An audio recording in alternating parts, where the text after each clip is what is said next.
Welcome to another brand new episode of Keep It Real with Dr. Pradeep Misar, where we discuss unique medical branches and unique personalities. So today we focus on surgery, one of the most sought out after branch for PG. And we have an expert from the field, Dr. Dattaraj Budkule. He has done his MBBS from Goa Medical College and his DNB Surgery from Lilavati Hospital, Mumbai. So today we are going to talk about surgery as a branch for PG, NEET PG preparation, some of the common queries and doubts that we get regarding the branch, MS versus DNB, Super-Speciality, and how to successfully set up your private practice. So I welcome you, Dr. Dattaraj, on today's show. Thank you, Dr. Pradeep. Yeah. I must say you're doing an amazing job Thank of guiding a junior. Yeah. So I wish you all the best also. Thank you so much. Thank you so much. Just give us a brief introduction. Tell us about yourself a bit more. I am Dr. Dattaraj Budkule. I am from Goa itself. I was brought up in Sakri, Goa. I have done my EKG to UG in Goa itself. So growing up, I was a very studious student where I got rank 1, 2, 3 every time from 1st to 10th standard, except for one instance where I got a rank of 4. 4. So at that time, I was called upon by headmaster, all my teachers to ask what happened. And then I bounced back in my next exam to get 96%. So considering, not to brag about, but I was a very studious student. And 12th standard, I got a rank of 33 in Goa CET and I got into Goa Medical College. Okay. Yes. But why MBBS? Like you had that particular taste from very start, or you decided at the end point? To be very honest, I did my MBBS looking at the glamorous side of things. Like when I was in 9th standard, my brother, who is 3 years senior to me, he was a Goa topper and he got into MBBS. Okay. So when we used to go to any family function, when people used to ask, what are you doing? He used to tell when I am in MBBS. So the respect that people had, the relatives had, is different. So they used to bow, I like, doctor. So looking at that glamour thing, I always wanted to be a doctor myself. I still remember in my 9th standard, the next 3 years to go as fast as possible to get into this MBBS. Okay. So that is what pushed me into the MBBS journey. So we always look up to our brothers. Yes. When I have a brother who's elder to me, he's advocate. Yeah. So you always look up to them. Yes. How was your MBBS journey? Look, overall, it was like an average journey, which is what I feel now retrospectively. Because we had a merit system that time. Each year ranking was. So my first year out of 100 MBBS student, first year I was 43rd, second year I was 33rd, third year 23rd, and fourth year 13th. So it was average thing for me, but I always improved years of MBBS journey. And I feel I fared well enough. I was a very jugadi student where first year I tried to do everything possible and my rank was average. Next year onward, I studied what was equally only important for exams and left everything. And second year, third year, fourth year, I did the same thing. Did only previous year's question papers, did what is important for exam, and my rank improved slowly and slowly. So smart study was what I did. So because MBBS is vast, Yes. if you try to cover up everything, Yes. it becomes stressful and it is not possible if it. Correct. So to ask, anything can be asked in exam. There are certain priorities which are already asked 5 to 8 years. So you study that, leave everything else, revise that and pass. Yeah. Now towards one of the most important aspect. Yes. Why surgery? I started liking surgery during my 3rd semester, 5th semester surgery postings, where I saw the senior residents taking classes for us. And that is what interested me deep within. I thought that if I get surgery, it will be very nice. Also, I had this intuition that medicinal branches like medicine, radiology, pathology, we had to study a lot, and surgery, we had to study less. That is what I thought, which is wrong when I say retrospective. Yeah. You have to study equally hard, plus you have to perform as well, skill as well. So that is one thing I always considered, and that is what made me biased more towards surgery rather than medicine. So you wanted an interventional sort of branch. And less of reading branch. But I don't think it is like that. Absolutely not. It's You have to keep yourself updated. Yes. So it is in fact more of reading and skill wise also you have to be. So both sides become. Yes. Okay. You are one of the right person to talk about NEET PG preparations Yes. because you had fair share of your attempts. Yes. So tell us about your attempts starting from the internship times. Our batch was the time where NEET PG versus merit fiasco was happening. Court cases were happening. And it was almost clear during the internship time that I had to go through NEET PG to get into PG seats. So I studied right from the day when internship started. But the day internship started, internship in Goa Medical College was very hectic. Okay. I consider myself as one of the most studious interns, where I did everything which was told to me by junior residents. I was also commented that I was equal to 4 interns. So I did everything, all the works of internship I did. And with that, the studying for NEET PG suffered. Like I still remember, I used to work night duties, come home and try to read. After reading for 20 to 25 minutes, I used to fall asleep, which is natural, and get up the next day. So during internship, I honestly could not prepare well. At the end of the internship, when results came, I still qualified. My rank was some 42,000 out of the 80,000 students which appeared that year. But I had no regrets as such because internship was one thing I did very sincerely. Although there was a lot of Scut work like collecting reports, taking the samples, doing RBSLs. But still, I did that honestly, and there was no kamchuri on my part. So that was my first attempt. Okay. Yeah. During my second attempt, when internship got over, I thought that this is one time where I have to study seriously. So our internship got over in some February, March, and that year's exam was supposed to happen in November. So I had got 6 to 7 months. So I thought to myself, is about coaching or home? And I, as a person, had never gone out of home till MBBS. So I was literally little bit scared to go out. There was no online coaching that time. There was no coaching centers in Goa. So I had to go and wait outside. So I thought I will prepare one honest attempt at home. And I was confident enough also that if I study, I will get a good rank. And I wanted surgery, not a top branch like radiology, medicine. I wanted a decent rank. So basically, I started preparation in full enthusiasm. We had what all books had to read, we knew. So I started first month was good, 6 to 8 hours of preparation. But when you study at home, that frustration, that doubt starts creeping in. You have friends, when you call them, they tell you. But there is no another person where you can compare what is your progress, how well you are faring. And that frustration and doubt starts creeping up. I still remember 2 to 3 months into the preparation, I was so frustrated that even 2 to 3 hours per day was difficult enough to study. Some days I did not study only. So that was a very half-hearted preparation. And I believe it was mainly because of studying alone at home, no other work. So that attempt, I got a rank of some 18,000. Okay. Which was very less at that time, where I was getting only non-clinical branches. And I was not getting any diagnostic branches, not getting any clinical branches.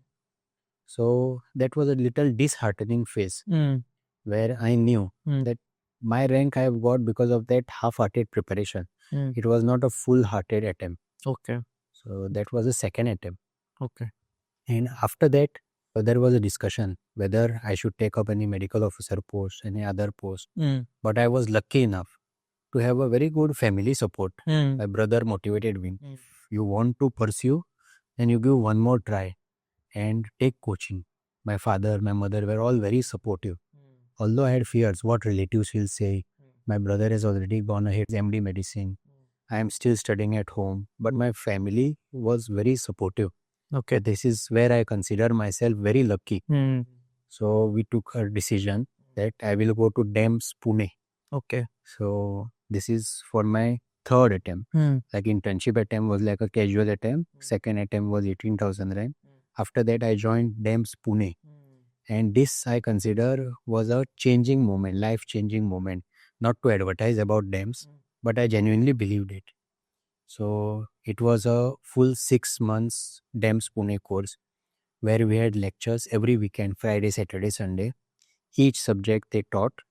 And next 4 to 5 days we had to study and give exam on the next coming Friday. So each week I mastered each and every subject. And as I told you, I was a very Jugadu student. where I studied what was only important. So I had made myself clear. The portion is vast, 19 subjects. It is not possible to study everything, read everything. So I made myself clear. I will study what is taught in DEMS. I will study last 5 to 7 years question and I will leave everything. I will not study anything else apart from this. It was a very focused preparation where I studied only what they taught, solved respective questions and answered. If I didn't know an answer, I eliminated and guessed work and left everything to God. Okay. So that was the attempt where I studied them, and we had 2 exams at that time, DNB CET and NEET PG, where DNB CET had different quota of DNB seat, NEET PG for MD/MS seats. The third attempt, I got a rank of NEET PG rank of some 5,500, which was still not good enough for MS surgery, and DNB surgery seat of rank of 4,500, which was good enough for a DNB seat. So this was my preparation journey. So very long journey. Long, frustrating. Long, frustrating, but more relatable and realistic. Yes, like not, for how an average MBBS student's journey works. Yeah. Like an exceptional student who tops in the first attempt itself and gets what he wants. Yeah, I think most of the people will relate to this journey more. Yes. You had fair share of your drops. Yes. So what would you advise to people who take drop Yes. and they don't get their not deserving rank or expected rank? How do you cope up with that? What kind of mental state you are in and how do you go about it? Yes. See, I would like to tell first MBBS students, if some MBBS student of first year, second year, third year, fourth year is watching, then I would request them to start as early as possible. Okay. Because that becomes less frustrating over a period of time. Hmm. You have to make your basic concepts clear. Because once concept is clear, you tend not to forget it over many years. If you mug up, you tend to forget. So if you can start early, well and good. But if you are already post your internship, then don't be disheartened. 6 to 8 months of preparation is good enough. Internship attempt, whatever you can study, you study and answer the exam. Now all the online platforms have also come. Study is at your coaching is at your fingertips. That is an advantage as of now. Yeah. After internship, if you have not secured a good rank, deep within you know what you want. 1 or 2 branches which you like during your MBBS days, during your internship days, you keep it at the back of your mind that I want this branch and this branch last 2 to 3 years, this much rank is important, and you study accordingly. 6 to 8 months of focused preparation of what is asked in exam. To ask anything can be asked. It is such a huge sea of knowledge and we are at the one shore only. You have to study what is important for exams and then leave the rest and answer your exam. If you have fared well enough, if you get your desired branch, take. But always keep an option of plan B, plan C, plan D, because now there is scope for everything. Okay. If you go deep into the branch, everything has got scope. If you like that subject, if you have some inclination towards the subject, rather than wasting 2 years, 3 years, 4 years to get what you want, which you think you want, and you might as well get frustrated with that branch also. Yeah. So 2, 3 years instead of wasting, try to do what you get if you like it, and then go ahead. And there is scope for everything. Try to speak to person who has worked in that field for 5 to 8 years. Okay. And he will give you a genuine idea, like how I can give you a genuine idea of what surgery is. Same way, different subjects, you ask different person and go ahead. But how do you come to that decision that, this is the time I take a drop and this is the time I move on? Basically, 1 to 2 attempts, I feel anyone can sustain. If you truly believe that you want that branch only, then you should give at least 1 or 2 attempts to that branch. Third attempt, it gets dicey. You get frustrated. You see your colleagues moving ahead in life, getting their desired branches. So I urge students to be very practical. So you have to keep your plan A, whatever you want, plan B, plan C in mind. Don't get stuck up in life to same field I want for 3 years, 4 years. It becomes very frustrating. And even if you get that branch, it might be frustrating as well in that branch because you don't know the nuances of the subject. So it's important to get that direction. Yes, practicality in life is very important. You can't be stuck to one thing. You have to move on in life. That is what I feel now 10 years down the line. Because time is also passing, the life is also going. Correct. How important do you think is no family environment, financial status when it comes to taking a drop? It is considered very important. I consider myself very lucky to have very good family support, financial backup to even prepare. For some student, financial thing is a weak point. So they need to work first, get money, get into coaching. For them, there is no other choice, to be realistic. You have to study as well as you have to work. But even if a person who can take 6 to 8 months of drop and get that desired branch, it is worth the wait. So for 1 or 2 attempts, if you have good family support, if you have good financial support, then you go ahead with PG preparation, give your full heart and soul into it. And then whatever ranks come up, you see what options are available, what aligns with you, and then you go ahead with that in the first or second attempt. Okay. Beyond third, fourth attempt, it becomes very frustrating. So after that, you had your second attempt, and Yes. that rank was also not satisfactory for you. Yes. You were thinking of other options also. You said medical officer and all that. Yes. So what was your mental state at that point of time, and why you thought about it, and why you said no, I still want to give one more attempt? Deep within, I knew it was second attempt was also a half-hearted attempt. Okay. Because first 1 or 2 months, 3 months, I studied nicely. After that, it was very frustrating. Patchy workflows. Some days I used to study, some days I used to not study. So I knew that rank 18,000 was what I deserved according to what effort I gave. Okay. So deep within, I knew if I get surgery, it will be very good. And still I can go ahead. If I get adequate coaching, mentorship, then I can still secure some amount of confidence. Deep within, you know that I can still secure. I am very much intelligent, capable of doing. So that is why I took a call of taking a coaching, and I got a rank. If after that third attempt, I knew I had given my all. I had studied the notes, done all the work, and revised nicely. After that, if still I had not got a rank, then I would have not continued. Okay. So that clarity is what you want in life. So then you tried your best. Yes. That So is if what. you think you have tried your best and you cannot do, then don't go ahead. It will be very frustrating. Okay. So because competition is so much, number of students are so much, the passing ratio, the seat you get, the percentages are so low that you need to move ahead in life with what options are available for you, because there is scope for everything. Once you go in that field, you start liking it. So this is what I have seen. Okay. And after your second attempt, you took coaching, you went for coaching, you said DAMS Pune. Yes. So how important is taking coaching when it comes to preparation for NEET? No, I feel that coaching is very important for competitive exams. This is what I truly believe, because they are in that field where they can guide you. This is what is important. This is what is asked. That other things are not that much important. It is your choice. So they help you prioritize your studies. They help you tell what is important, what is not. And that guidance is very important, I feel. Okay. So if you get that guidance, your effort is less. Also, it is much more of a passive learning where they teach you, they spoon feed you basically. This is you have to know. You jot that down, you remember thing, and half the work is done. Yeah. When you self-study, you don't know. This can be asked, that can be asked. It becomes very frustrating, vast and frustrating. Yeah. So for any competitive exams anywhere, I feel that if you get proper guidance and mentorship and coaching, if you can afford it, it is worth the investment over a long period of time. It helps you to narrow down the things you need to prepare. Correct. Yes. In the third attempt, you still did not secure, the most sought out MS at that point of time, at least. Yes. The hype around MS was too much. Yes. It still is, but people didn't have idea about DNB that much at that point of time. Yes. So you still did not secure a MS seat. Yes. And you took DNB. Correct.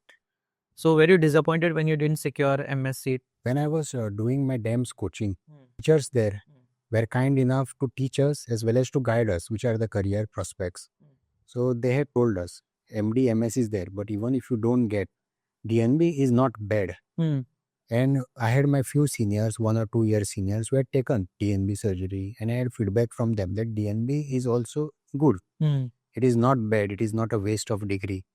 So deep within, I had a plan B, that if I don't get MS, then I will go ahead with DNB, because I genuinely believe that subject is what is important, or your field is important. Degree is 3 years only. Yeah. Learning is lifelong, 40 years, 50 years.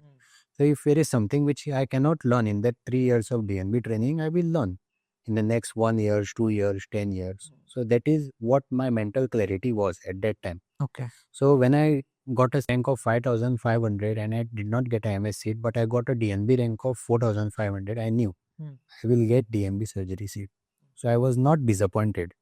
In fact, I had started preparing the list of hospitals where I can get a good DNB. So this was a separate exam. Yes, that time there were 2 exams, NEET PG and DNB CET. So I had to give 2 exams where NEET PG counseling was online.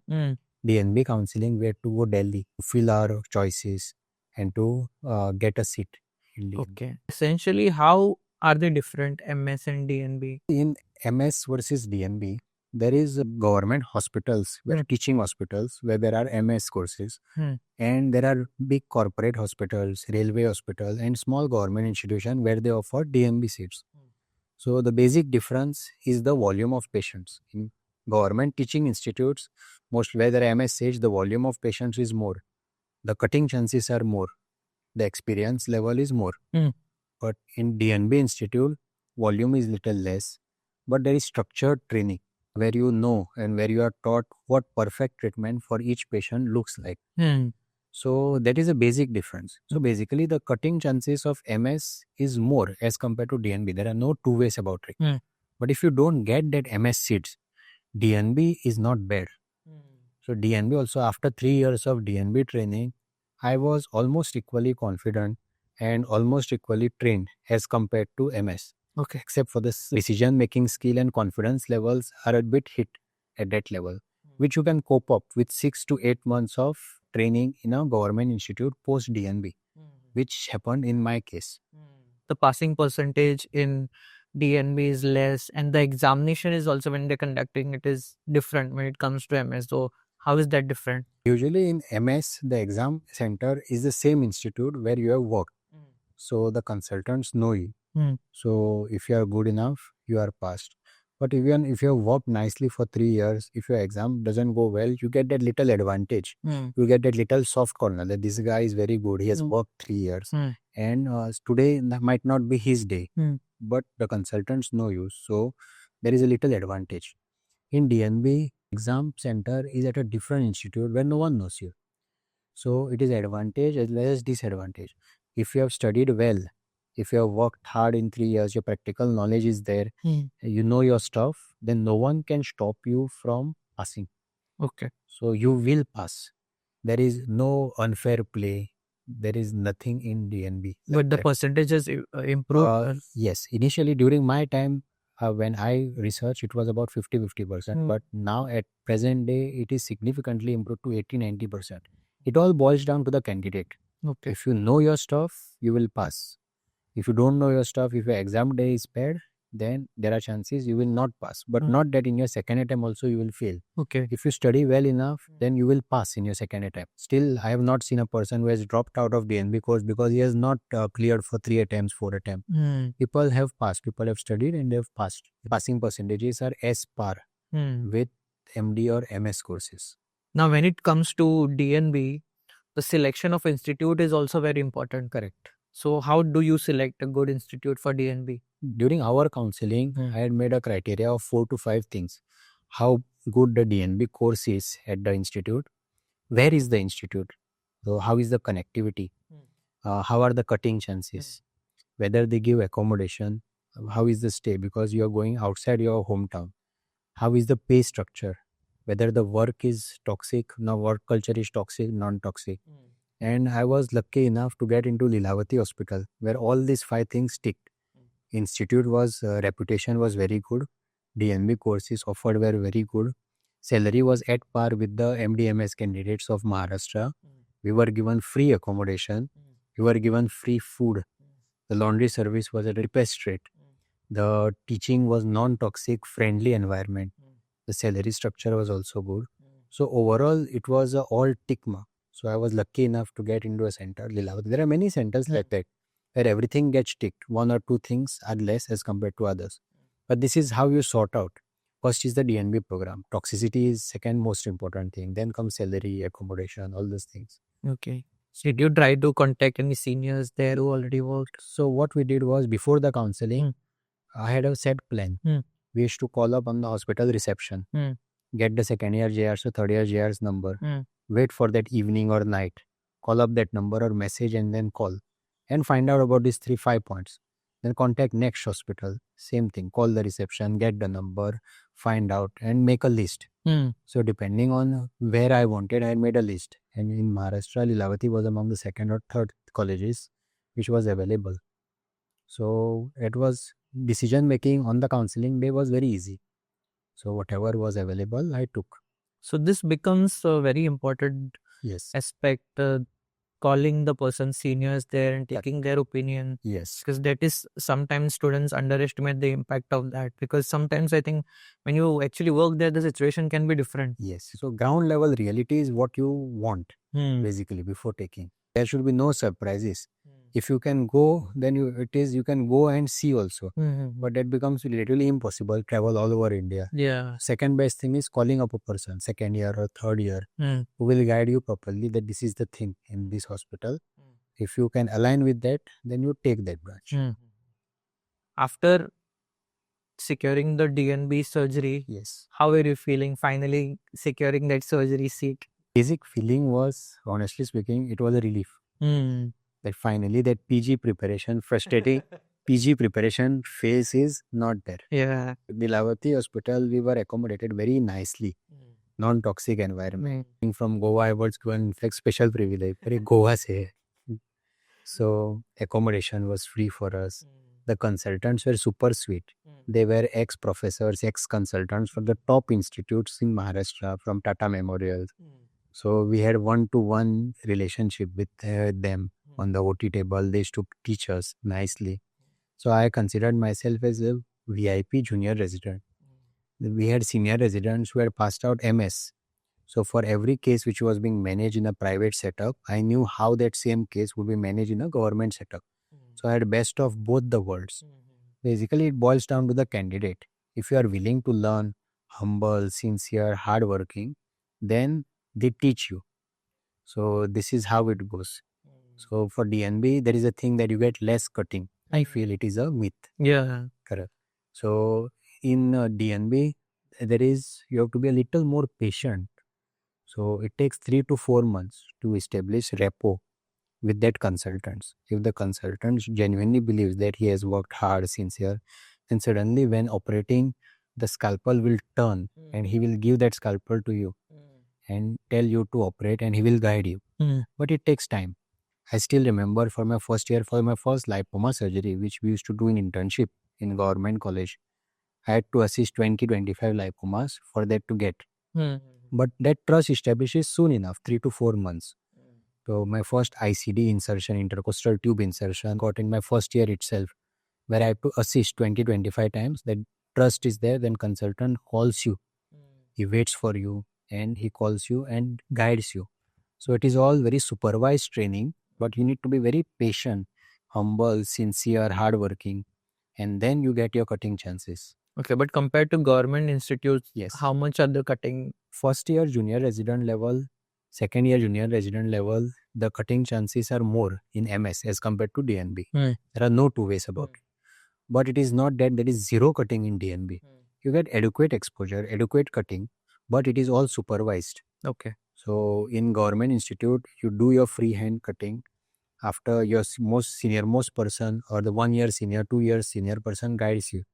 In DNB, you are guided by the ex-HOD of government hospital who is a consultant right now. Patient is admitted under him. So it is consultant's responsibility to give maximum best care to the patient. So we are given ample opportunities once the consultant knows that this guy is competent enough.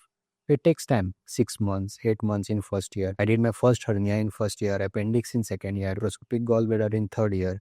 So the cutting chances are not that it is not there in DNB. It is there, but it boils down to individual candidate. If you are not hardworking, not sincere, then you are sidelined. Are there any myths related to DNB that you want to talk about or clear? The first thing which we talked about was passing percentage. Passing percentage is now become as good as MDMS. So it is a myth. Second thing is cutting chances. If you are sincere enough, cutting chances become as good as a MS candidate. Relatively less, but it is not zero. It is good enough so that at the end of 3 years, you are confident enough to manage a case. Third thing is that toxic environment. You are made like a scapegoat. It is not like that. It all depends from institute to institute. You have to find out which institute has good atmosphere. Like most of the institutes have good atmosphere. Surgeons are willing to teach. So if you are sincere enough, you will get your training, you will get your chances. Fourth thing is you are given adequate time to prepare for exams as well. Like 1 to 2 months, which we got at the end of final year to do theory preparation and for practical preparation. So there was adequate chance to prepare for theory exam, answer theory exam, and also for practical exam. So it all depends on the understanding you have with your senior colleagues, with the consultant, where they give you time to study at the end of 3 years. Okay. So there is no partiality in a DNB. It is equal to MS. If you are not getting MS seat, rather than taking a drop for 1 more year and going to the same frustrating PG preparation, I would urge the postgraduate students who are preparing to take DNB. Spend 3 years. Train yourself adequately. Whichever things you are weak in, there is always an opportunity all over India in medical colleges where you can go work and improve that skill. So these are the myths about DNB. People think DNB is bad, but generally going retrospectively, it is equivalent or equal to MDMS. Okay. Are there any examples from your side that these are the topmost DNB institutes for surgery? Few small government hospitals also offer DNB courses. Okay. So if you get into government college, the cutting chances increase. There are no two ways about it. So first, if you want to choose a DNB institute, choose a government institute. Then comes railways. Then comes charitable institute and corporate hospitals. Okay. So it depends on where you stay, where you want to work. If you are getting a good government, railways or charitable hospital, you should go ahead. Okay. But last is corporate hospitals. But corporate hospitals are not bad.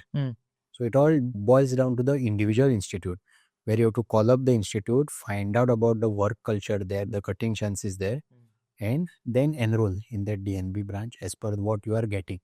Is there any relation to area where the institutes are located still in that? Usually metro hospitals like Mumbai, Bangalore, Delhi, Hyderabad, these are considered as referral centers.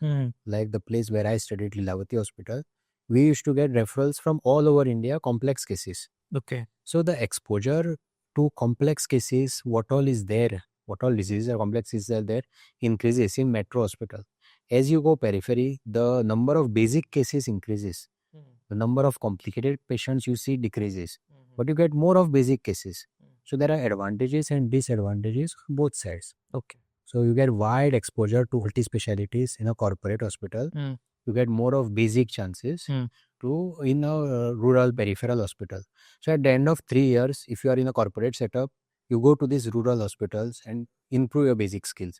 If you are in a basic setup in 3 years, then you go to this corporate hospital at the end of 3 years and improve your all range of cases exposure. So it is both ways. Finally, you joined Lilavati Hospital, Yes. Mumbai.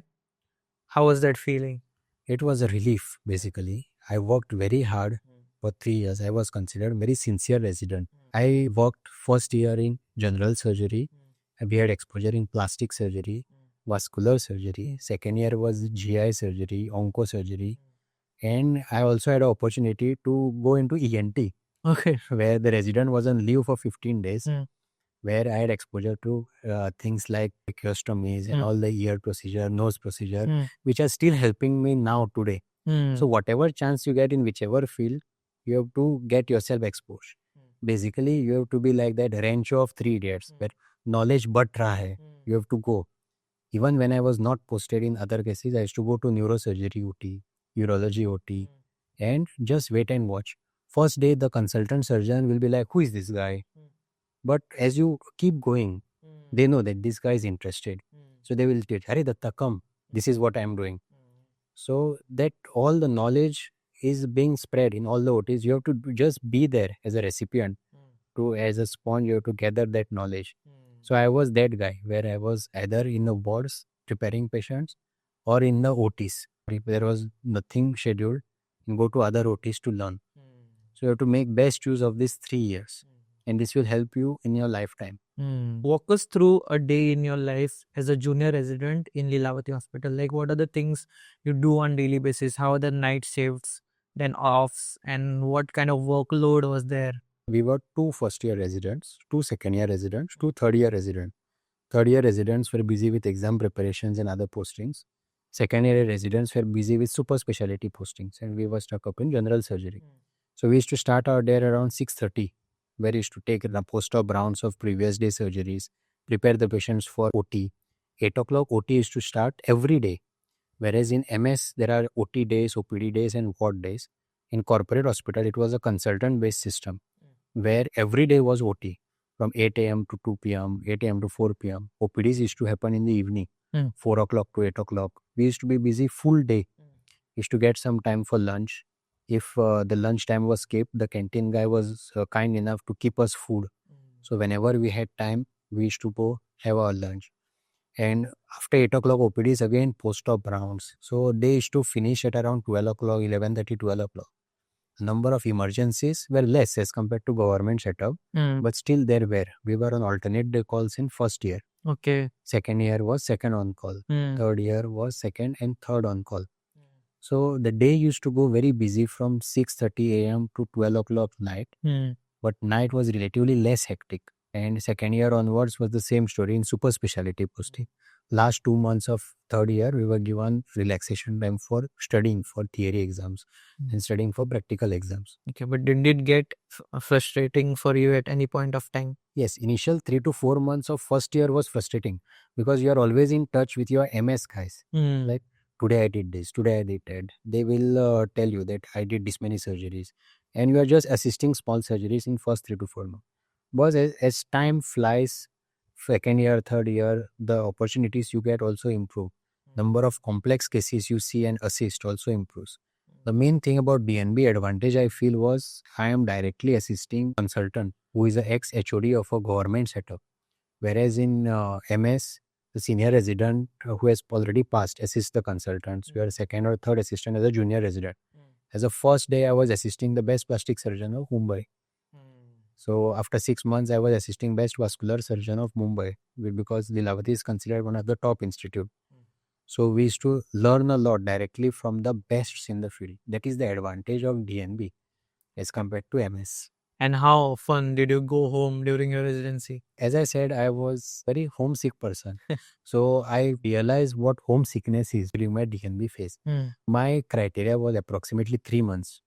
So after 3 months, I used to feel homesick. As a Goan, you need that fish curry rice from Goa. So I still remember at the end of 3 months, Saturday early morning, I used to take rounds, take the 11 o'clock flight, 12 o'clock in Goa, 1 o'clock, the fish curry rice. I still remember. So it was norm every 3 to 4 months. And the consultants were kind enough to give one official one Saturday off or one official one Monday off. Because we used to work on Sundays unofficially, whether any emergencies came, even if we are not on call, we were always in hostel. So if you are consultant's favorites, he will call you directly. This case is coming, I want you. And then you don't say no. This is what surgery is all about. It is your commitment. And from other side, consultant side, a leniency follows. The consultant is lenient enough to give you that one unofficial extra day, go home and come. So it was very relaxing, non-toxic environment which I had during my residency. I feel it is a blessing in disguise that got a DNB rather than an MS seat. Yeah, because this is not the kind of environment that comes in our mind when we think about surgery. Yes, correct. And one of the other important aspects when it comes to surgical residency are the dressings. Correct. And I've seen, when I was intern, I've seen residents doing the dressings maybe 2 times, 3 times per day, Correct. taking that trolley from one point of the ward to the other. Yes. Taking all the dressings and doing it every day, full first year residency. Correct. So how was that like for you, like for the dressing part? And in Lilavati, we were lucky enough to have a very good support staff. Like the sisters used to help us. The MTS staff, multitasking staff used to help us.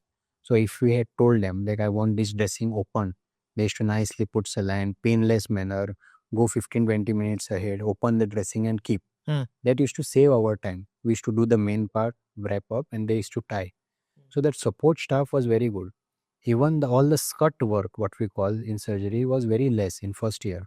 we had to just order one investigation. Phlebotomist from lab used to come, collect the report, collect the sample, go to the lab, and reports used to come in half an hour, 45 minutes on the computer.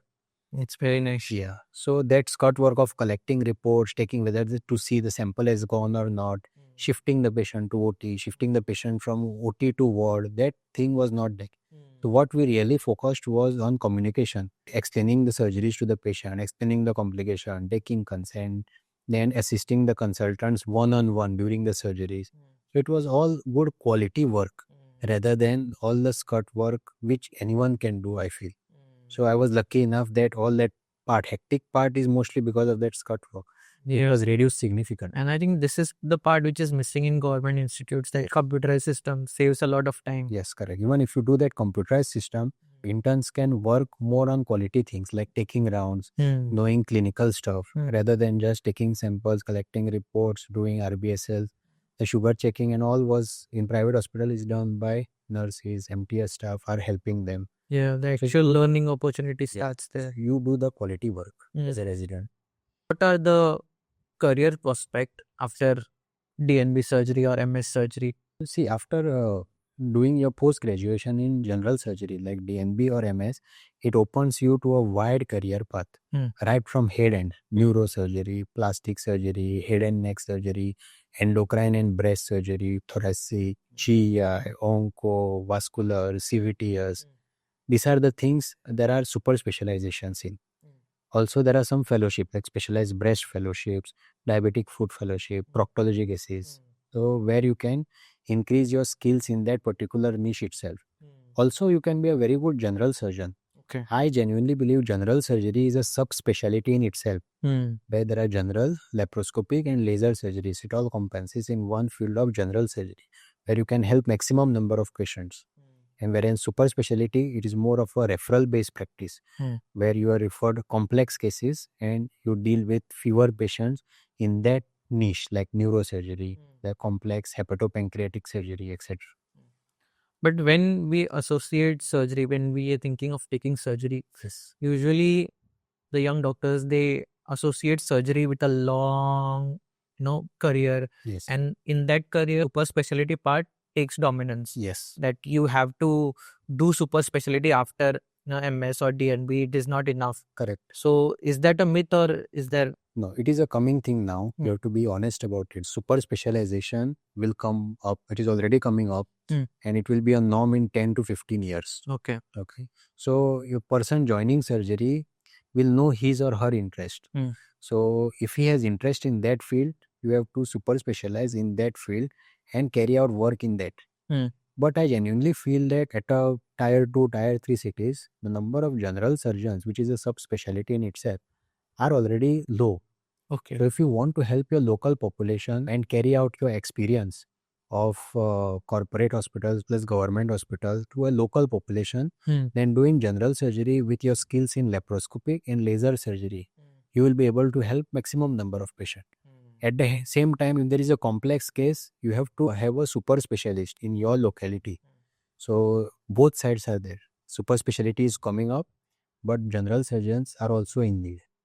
But you wouldn't say it is like absolutely necessary that you have to do super specialty, otherwise you won't flourish as surgeon. It is a myth. Okay. So if you do super specialty, well and good, you will be treating fewer number of patients and complex cases. Whereas if you stick to general surgery, you treat wide amount of patients and we do simpler surgeries as compared to a super specialist. Okay. So the things in general surgery we do are hernias, gallbladders, appendix, diabetic foot, proctology cases, subcutaneous swellings, trauma. These are the things which falls in the subspecialty of general surgery.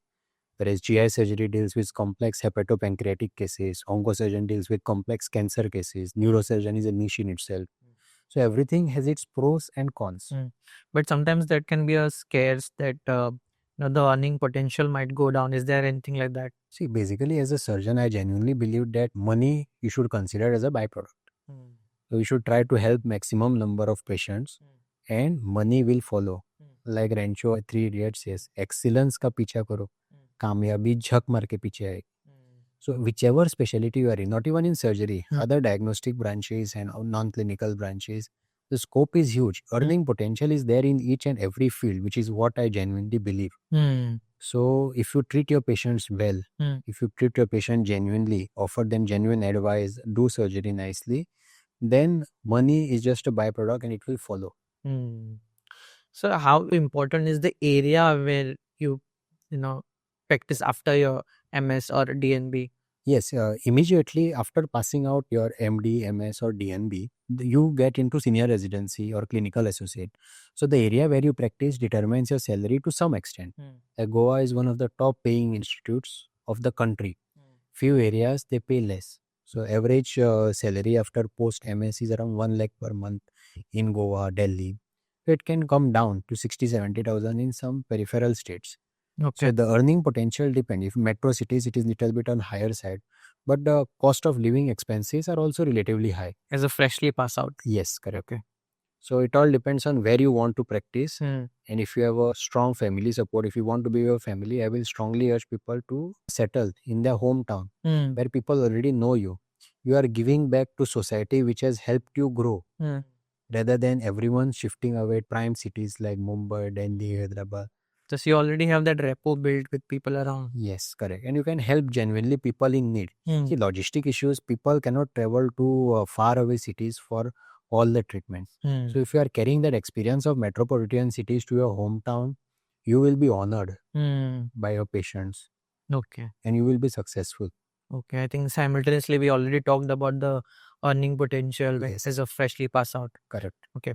Then after doing that, you joined as a senior resident back in Goa Medical College. Yes. So how was that experience? I feel very lucky to have got into the senior residency in Goa Medical College, because whatever confidence and whatever skills I got now today as a private practitioner, as a general surgeon, Goa Medical College had a huge role to play. The consultants there held my hand and taught me surgery.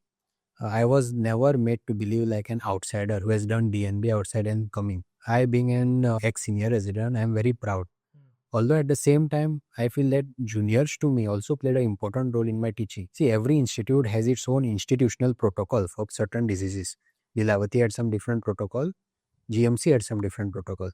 So I was humble enough to learn from my juniors, like first year resident, junior resident, second year junior resident, all the ward management protocols, how the patient is managed in casualty, wards, post-op from them, as well as surgical nuances from the consultants. So you have to be humble with no ego to learn surgery. So this is where I feel I learned maximum in 2.5 years of senior residency in Goa Medical College. And seniors, consultants were very good. I genuinely believe, Dr. Pradeep, that Goa has one of the best medical colleges and government institutes where the care given to patient is top notch at zero cost. If you see that our green discharge card of Goa Medical College, all the investigations, treatment, surgeries being offered, it runs in lakhs. 3.5, 4, 5 lakhs for a simple surgery, which is given free of cost to patients. And there are certain things in media coming up that this thing happened, that thing happened. But for every one thing that has happened, 4,000-5,000 patients have gone home with the best of care free of cost. We need to realize that, and our government is doing an amazing job. Because private care is expensive. There are no two ways about it. So same thing, same quality treatment at a zero cost being offered in a government institute, we are lucky as Goans to have it. Yeah, I think about Goa, that is one of the aspects that government institute offers one of the best care. Correct. And the financial aspect for patients become top priority when it comes to treatment, especially for procedures. Correct. And at the same time, you met your wife also during your senior residency. Yes. So how did that happen? I considered myself lucky to be at the right place at the right time. It was only 2 months of my senior residency in Goa Medical College where she joined as an intern in surgery. And the way she worked, the way she conducted, Dr. Neha, conducted herself, I could see myself in her 6 years before. The wavelength was same. And I knew in the first few days itself that she is the person I wanted to spend my life with. And then we got married during COVID times, and we have a beautiful 2-year-old daughter, Griti. Yeah, I know Dr. Neha. She is actually very humble like you only. Yes. You started your family around that time only. Yes. But when it comes to surgery, we don't associate that family time, work-life balance, Correct. and all that. And that is one of the main worry when students want to opt for surgery. Yes. So how would you advise regarding that? How do you manage time, and what is the key things that help you to maintain that work-life balance and family time? Surgery is itself a very hectic branch. Hmm. You need a strong family support if you have to establish yourself as one of the top surgeons. So I am lucky enough to have good family support. My parents still support. My father still does shopping. My mother still cooks. There is strong family support from my family side as well as from my in-laws side. Okay. From my wife's side, Hmm. whenever I am operating, the child is being taken care of by the family. Tiffins comes to OT. So I genuinely believe, as a surgeon, we are that boxer in that boxing ring or a cricketer in the field where we are the showstopper. But the background support is very important, without which you are nothing. If you have very good family support, your careers will not suffer. But at the same time, if the family support is not there, then your career takes a backseat.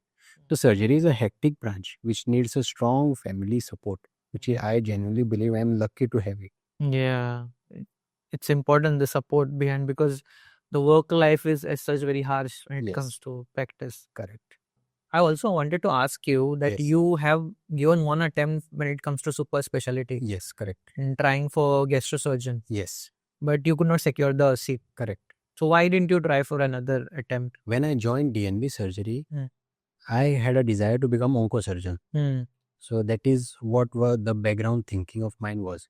But when I did onco surgery posting 6 months, you know the nuances in the field, that there are long surgeries. The outcome is not always in your hand. Irrespective of however good surgery you do, there can be complications, there can be mortality and deaths, there can be recurrences, which can be depressing for patients as well as doctors. So that made me believe that onco surgery is not for me. Also, you need a good support from medical oncologists, radiation oncologists. So onco surgery was out. Second choice I wanted was gastro surgery. But at the same time, I had a feeling that I don't want to give up general surgery. Okay. I basically wanted to gastro surgery for any complex patient. I wanted to help in my hometown. So after I cleared my DNB surgery, I side by side started preparation for GI surgery, but at the same time did my side by side senior residency for 6 to 8 months in Lilavati. There I got a rank of some 400 where number of seats were only 50 or 60. Okay. So, and that period of NEET PG preparation, frustrating preparation, I did not want to repeat again, where I wanted to sit, study at home, do again preparation, only to treat limited number of complicated cases. Because at the back of the mind, I always wanted to help maximum number of patients, which was possible in general surgery and still in my hometown. So I honed my skills in laparoscopic surgery, laser surgery before I came to Goa and started practice. So because you already had gone through that process of preparing Yes. for NEET and drop out, and Correct. that becomes very tedious process. Yes, so So you that go was- through the frustration. Yeah, that is not something you want to associate again. Correct. Right? Kind of, because then you are like, my mental health is also very important. Yes. Family time, you had started family also, so Correct. that is also becomes important part. Yeah. So your plan B, plan C is equally important apart from your plan A. So if your plan A is to get a surgery seat, but if you are okay with something little less, and if you are okay, then you should go ahead. Yeah, you always Now I am a very successful general. Yeah, you always had your priorities straight. Yes, correct. Family life is equally important. If your family life suffers, your professional life will go more and more and more. Yeah. But if you want equal priority for your family life, you cannot be the best in the field, super specialty, doing best surgery, which no one can do. If you want to do simpler and help maximum number of patients, you can achieve a good balance. Family life, professional life, financial life, everything. So as a surgeon, you can find that balance. It's possible. Yes, it is possible. Okay. Then after your senior residency, Yes. you worked in North Goa District Hospital Yes, for 2 years almost. yes. So how was that, the working culture there? I always wanted to help people of my community, North Goa, and I got a post of senior surgeon there. The work was good, the experience was good, hands-on cutting, everything was good, but it was very hectic. In a medical college, you have the advantage. As a consultant, you have senior residents, junior residents, and intern. So you do most of the cutting work, prime work. But in a district setting, as a district surgeons, you have to see everything. There was alternate day OPDs, alternate day OTs. So 100 to 150 patient you have to manage, fill the investigation forms, send them, get the reports, make them fit for surgery, do their surgeries, manage the post-op, do the dressing. So you are intern as well as you are a junior resident, you are senior resident, you are a consultant. Although there are good medical officers and support staff, still the volume is so much that you have to do all this work. So 2.5 years sincerely I did. But at the same time, your work-life balance tends to get a hit when you keep doing day in and day out. I used to do 15, 20 surgeries in a day, see 100, 150 patients. It takes a mental toll. So all the locals, plus all the septics, plus all the major cases. Plus handle the groundwork also. Yes. So it becomes over a period of time, 2 years, 2.5 years, you know that you cannot be doing the same thing over your lifetime. Yeah. And I always believe as a Lilavati alumni that I wanted patients to feel comfortable with me, communicate to them, this is what they require. And it needs time. You need to spend time with patient to tell them, this is a surgery you need, make them comfortable. And you cannot do that when you have 100, 150 patients in OPD. You are hardly spending half to 1 minute per patient. Okay.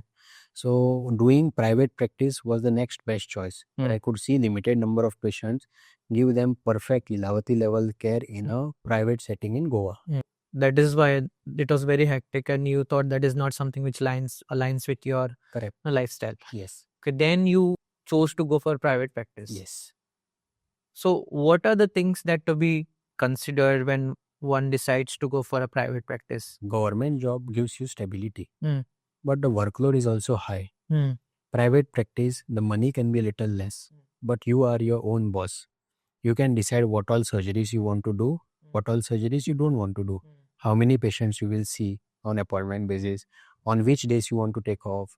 So you get that work-life balance in private practice, which is what pushed me into private practice. Okay. You can also have one-to-one conversation with the patient, make the patient comfortable, and give optimal care to few patients rather than seeing many patients. So, but as the time goes, your private practice also grows. Okay. The financial status also grows. So you are happy, although stability is up and down, but still you are successful. But before starting your private practice, you have worked a lot. Yeah. You have gained a lot of experience. So how much experience is it needed to comfortably start your own clinic? See, if you want to do work in some field, at least 5 years post that degree, you should work. Like if you work in a general surgery setting, then 5 years post MD, MS or DNB, you need to work. If you are going into super-speciality itself is 3 years in itself. So after that, you need to at least work 1 or 2 years more because the complexity of cases in super-speciality is even more. So you need to even work more under some super specialists to get that much experience to handle that a complicated case. So 5 years, what I feel is what you need before you start your private practice so that you are competent enough. Okay. And when it comes to private practice, Yes. there's another aspect which is financial aspect. Correct. So can you just tell us more about that? See, basically for setting up a private practice, you need investment. As a surgeon, you can either do a clinic-based practice, PD practice along with hospital attachment. So for clinic, you need investment. You need a place. Either you can buy it or rent it. You need staff. You need a receptionist. You need sisters. You need a helper to help the patients get onto the couch, get them down. You need investment for consumables, for dressings, for autoclave, for instruments. This investment runs to about 1.5 to 2 lakhs, all the consumables, which is apart from the clinic setting which you rent and the staff salaries. It takes time for the clinic setting to grow. Simpler thing is getting attached to a hospital OPD and hospital OT, where the hospital takes care of all the consumables and then you go there and give your services. Okay. So there are both aspects, where in clinic settings you can be your own boss, the amount of revenue you get is little more, but the work is also more. Whereas in hospital settings, you are more at convenience. Appointments are taken care of, consumables are taken care of. And So roughly how much is the investment, would you say? in private practice, to set up your clinic, the consumables things is around 1.5 to 2 lakhs. The patient couch, your furniture, waiting room furniture, the interiors, This takes about 1.5 to 2 lakhs. This is apart from the place you rent and the salaries you. Whereas the hospital, these are not the things you have to do. Yeah, place and consumables are all taken care of. Yes. So there are advantages and disadvantages on both sides. Okay. You have to prioritize what you want. Yeah. Actually. And to practice as a general surgeon, private. Correct. So what are the kind of skills you need to develop? Apart from basic general surgical skills, like all the subacute swellings, diabetic foots, hernias, you need to be good in laparoscopic things. So laparoscopy fellowships is what I did side by side. You need to hone your skills in laparoscopic gallbladders, laparoscopic appendix, laparoscopic hernias, which are the main domains of general surgeon. Along with the latest thing is lasers, or laser proctology, a laser for piles, fissures, fistula, pilonidal sinus, laser for varicose veins, which all comes in the domain of general surgery as of now. So these are the things you need to be well versed to become a successful private general surgeon. Okay. Although apart from it, all the super specialty cases like onco surgery, GI surgery, you tend to work up, you diagnosed, and you refer to your competent super specialist for further management, where it becomes easier for him to manage. Okay. Because you have already worked in that super specialty as a resident and you know how to work up a patient, how to diagnose, whether operation is required or not required. You know all the things and you send them to your super specialty colleague for further management. Their best of care can be given. Okay, but you, since you had already worked in a corporate hospital, DNB, would you say that gives you an edge when it comes to private practice? I can say that, but people who have passed MS surgery can also go to a corporate hospital for 1 more year and they are at the same par. And we work as a DNB resident in the corporate hospitals. We go for 1 or 2 years in government hospital. So everyone becomes equal. Okay. There is a playing ground. It all comes down to how good as a person you are. You need ABCDs of private practice. A means you should be available. B, your behavior towards the patient should be good. I believe in treating patients as my own relative, where you give them best of care, how you would advise your relative. C is you should be competent. It takes 3 to 5 years of practice. And D, you should give them discounted rates, whether you have to give them affordable rates, because the private care is very expensive. So you cannot be treating patients at a premium because you are serving your community. I always believe money is a byproduct. You do good service, money will follow. And what are the kind of cases you see on a daily basis? Most likely, as a general surgeon, I treat hernia, gallbladder, appendix, diabetic foots, piles, fissure, fistulas, varicose veins, all the subacute swelling. But I genuinely believe you have to see patient as a whole rather than seeing that hole in the patient's foot. So we have been taught that right from our UG days. See the patient as a whole, not the hole in the foot. So when you work up patients of all comorbidities, diabetes, hypertension, ischemic heart disease, you know oral management as well. So in a private setting, when a diabetic foot patients come to you and you treat his diabetes as well, he becomes your diabetic patient for the rest of your life. Where you treat all the basics about diabetes, hypertension, you treat the patient as a whole and you become their community doctor, family doctor as well as general surgeon. Yeah. So this is what a community general surgeon's role in present day era is, where you help your 50-kilometer radius patient with best of care, guide them towards proper doctor if he's from different super specialty. Number of cases on average per day? Normally, it all boils down to your OPD practice. For initial days, you can see about 5 to 10 patients per day. Do 1 or 2 surgeries a week. Okay. But as you go 10 to 15 years down the line, it can be as busy as a government practice, where you see 50 to 60 patients in a day, 5 to 6 surgeries per day. Where I stand is in the middle, where there are few patients a day, 1 or 2 surgeries per day. It is a perfect balance of work-life balance. You can see nicely patients. It is a sweet spot where I try to maintain myself, where there is no rush of patients, there is no rush during the surgery. All the patients are given optimal care. You get a good family life. So overall, it is a work-life balance, which we all aim at, and we should all aim at this. Yeah, because surgery is not something we associate work-life balance with. Yes, correct. But if you set your priorities right, it is possible. Yes, absolutely. Okay. Throughout your clinical journey, is there any case that has made an impact on you that you still remember? Yes, it was during our senior residency days. It was a Sunday where a road traffic accident patient came with blunt abdominal trauma. Ultrasound and CT showed a shattered spleen, a young guy. where we made him fit for OT and operated on him, removed the shattered spleen, controlled his bleeding, stabilized him. And when you go with that shattered spleen to show the relatives, there are 8 relatives waiting for you with folded hands. There is absolutely no denying the fact that you feel like God. So this is how a surgeon feels like. Although I am no one as compared to God, but in that moment, you have saved the patient's life, which makes you humble in the field. So this is one case. At the same time, you see complex cases, patient on ventilators with peritonitis. You feel that patient is not going to survive. He walks away. It makes you humble and more respectful towards God, nature, whatever we call it. See, there is limited thing as a surgeon we can do for complex cases. But nature and God is so powerful that patients heal and walk away. So it is a very humbling experience which you realize over a period of years only as a general surgeon. So your attitude, your ego becomes less and less, and you become more humble towards patients and nature over a period of these years. So that gratitude part is more the satisfaction you get after treating a patient. Yes, correct. So now we have talked a lot about your professional journey. What about your personal time? How do you spend time for leisure? How much time do you get for leisure?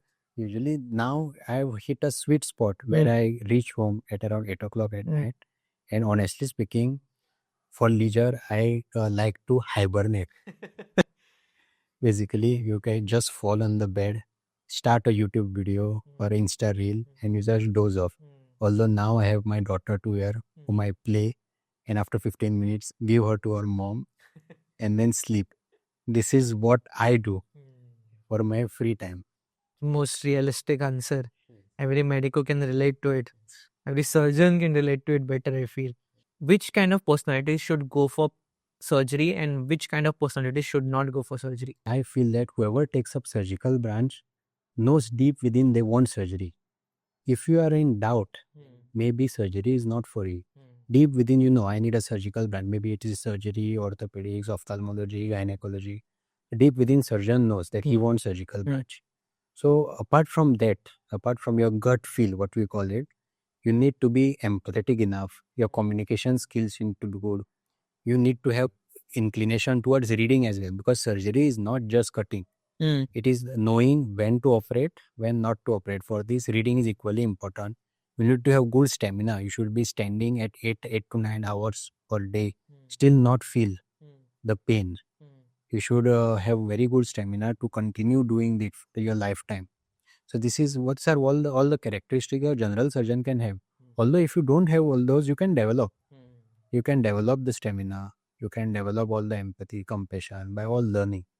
So I would urge whoever wants to take up surgery, you can go ahead. Journey is long, but it is very fulfilling, very humbling experience over a period of time. Although if you don't get surgery, if you are okay with plan B, plan C, be practical in life. Do what you get and excel in that field. Once you go in that field, you start developing interest. Okay. And there is scope for each and every branch, which is what I have realized over the last 10 years. But is there any particular group of people you would advise to not take surgery? Any skill I feel can be learned. So even if a person who has taken up surgery, but he feels that he is developing interest, then he should continue working. Person who doesn't want surgery knows first only that surgical branches are not for him. So you should listen to your deep gut feel is what I feel is very important, and go with it. Okay, that is very important to listen to your own self. Yes. So any final words of wisdom for people who have loved surgery for NEET counseling? Counseling is going on right now. I think third round is going on. Yes. So any words of wisdom for this? Yes, I would like to tell them the journey is beautiful, but the journey is long. You be sincere, be empathy, be respectful towards your senior. Find that mentor, surgeon. You have to have a surgical uncle who will guide you, both professionally as well as personal, for the personal life. So the journey is long, but it is very humbling journey over a period of life. If you get a super specialty, get. If you don't get, serve your local community, because there is a need for a doctor in every specialty for a country like India. Yeah. We can just help the people, and money is a byproduct. Money will follow. So this is what I would like to tell. Okay. Okay, I think we have talked a lot about surgery as a branch for PG, and then a lot of other aspects when it comes to career prospects. Then one of the most important part, MS versus DNB, the myths around it that we cleared. Then when it comes to the hectic nature of the branch, how to maintain that work-life balance, how to find that sweet spot in your own language, and also one of the important part that how to set up your private practice and be successful Yes. and be your own boss. So that is also, and a lot of other myths we just cleared. I think that knowledge is going to be very helpful for people who want to take surgery in future, and also who are currently going through the residency when it comes to finishing the residency and working. This was a very humbling experience as well as learning experience for us, and we thank you, Dr. Dattaraj, for being here and blessing us with your presence and taking out your time and giving us such enlightening knowledge about the subject. So we thank you. Thank you so much. I would also like to thank you for inviting me. Yeah. You are doing an amazing job guiding all the juniors. If you all have any queries, you can always approach me on Instagram, Facebook, or my WhatsApp. All my details will be shared. Thank you.